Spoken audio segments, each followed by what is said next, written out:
வானங்களே கேளுங்கள், வானங்களே கேளுங்கள், பூமியே செவிகொடு, பூமியே செவிகொடு. கர்த்தர் பேசுகிறார், கர்த்தர் பேசுகிறார். நான் பிள்ளைகளை வளர்த்து ஆதரித்தேன், நான் பிள்ளைகளை வளர்த்து ஆதரித்தேன். அவர்களோ எனக்கு விரோதமாய் கலகம் பண்ணினார்கள். காரணம் என்ன? அவர்களோ எனக்கு விரோதமாய் கலகம் பண்ணினார்கள்.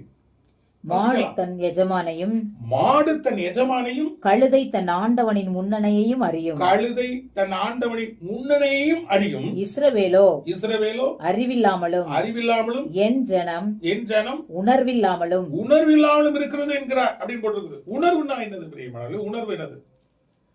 ஒரு விதமான வியாதி மருத்துவத்துல சொல்லுகிறோம். மருத்துவர் என்ன செய்யறாரு? அந்த வியாதி இருக்கிற இடத்துல சுரண்டுறாரு, அதுல குத்தி பாக்குறாரு, அதை நசுக்கி பாக்குறாரு. உணர்வு இருக்கான்னு கேட்கிறாரு.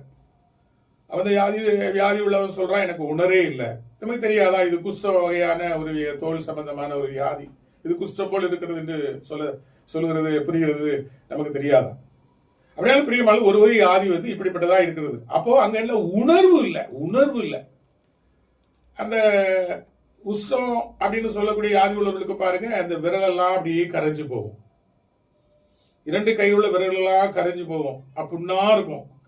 அது என்ன சொல்றது, சீழா இருக்கும். அதை பார்க்கவே அருவருப்பா இருக்கும். அது கரைஞ்சுக்கிட்டே போகும். ஆனா அவங்களுக்கு அந்த இடத்துல என்ன இருக்காது, உணர்வு இருக்காது. பிரியமாக உறுப்புகள் செயலந்து போய் அந்த உறுப்புகள் அப்படியே அழிந்து போகிறதை, உயிரோடு இருக்கும் பொழுது அழிந்து போகிறதை நான் பார்க்க முடியும். உணர்வு இல்லை. உணர்வு இருந்தால் தானே அந்த நோவு, அந்த உணர்வு இருக்கும் பொழுது துடியாய் துடித்ததை சுகமாக்க வேண்டும் என்ற ஒரு எண்ணம் உருவாகும். இப்படிப்பட்ட ஒரு நிலையிலும் சுகமாக வேண்டும் என்ற ஒரு எண்ணம் இருந்து பிரயாசப்படத்தான் செய்கிறார்கள். ஆனாலும் பிரயாசத்திற்கு பலன் இல்லை. இங்கே சொல்லப்பட்டிருக்கிறது உணர்வு இல்லை. என் ஜனத்தை நான் ஆதரித்து வளர்த்து நான் அவர்களுக்கு எல்லா ஆசீர்வாதங்களையும் கட்டளையிட்டு இருக்கிறேன். என் ஜனமோ எனக்கு விரோதமாய் கலகம் பண்ணுகிறார்கள். மாடு அதுக்கு 6 அறிவு, இதுக்கு 5 அறிவு என்றெல்லாம் சொல்லிக்கிறோம். நமக்கு தான் 6 அறிவு, அதுக்கெல்லாம் 5 அறிவு. மாடு தன் எஜமானையும், கழுதை தன் ஆண்டவனின் முன்னணையை அறியும். இஸ்ரவேலோ என் ஜனமோ என்று சொல்கிறார். அறிவில்லாமலும் என் ஜனம் உணர்வில்லாமலும் இருக்கிறது. அறிவும் கிடையாது, உணர்வும் கிடையாது.